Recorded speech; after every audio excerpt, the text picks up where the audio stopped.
આવું ઘણીવાર બને છે.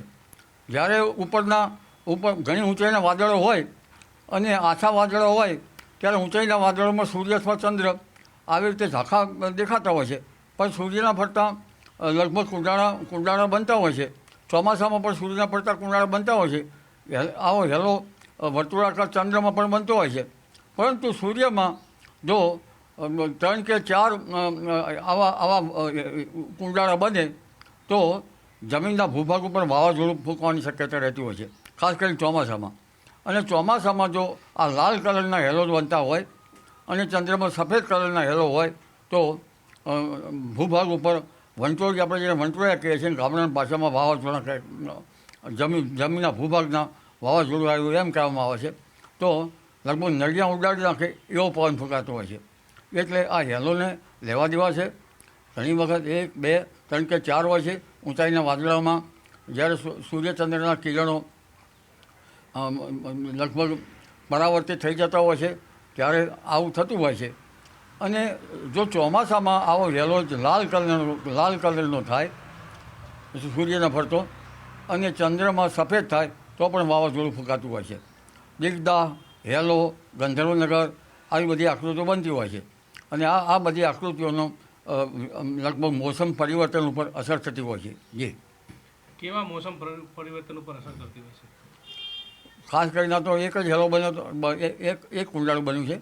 3 કે 4 હેલો બને અને જો ચોમાસું હોય, ભાદરવા મહિનામાં આવો હેલો બને તો અતિવૃષ્ટિ થતી હોય છે.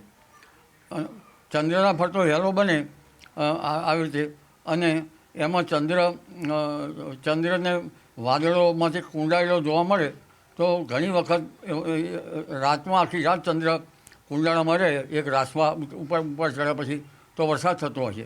એટલે કહેવાય છે કુંડું ક્યાં વરસે ક્યાં ભૂંડું. ઘણી વખત વરસાદ નથી થતો એવું બને છે, પણ મોટા ભાગે એને ગામડામાં કહેવત છે. એટલે જ્યારે ઊંચાઈવાળા વાદળા હોય અને ઘણી વખત વાદળા ઘેરાઈ ગયા હોય ત્યારે ચંદ્ર ફરતું અને સૂર્ય ફરતું આવા હેલો બનતા હોય છે. એટલે આ હેલો જે છે એ પવન ફૂંકાવાની ચિહ્નો સૂચક છે. આવું અગાઉ ક્યારે બન્યું હતું, ત્યારે શું થયું હતું, શું કહેશો? આવું અગાઉ ઘણી વખત બનેલું છે. ઘણી વખત એની કંઈ તવારીખો હોય નહીં, કારણ કે આવું જ્યારે બને ત્યારે આકાશમાં 3 કે 4 કુંડાળા થયેલા છે અને ત્યારે લગભગ પવન ફૂંકાયેલો છે.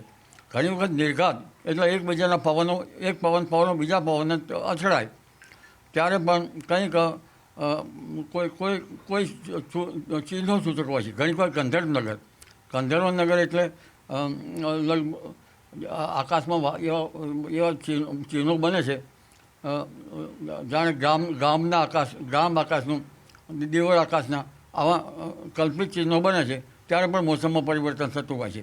એટલે આ બધા એક પછી એક જે પરિબળો છે એ મોસમ પરિવર્તન સૂચક છે.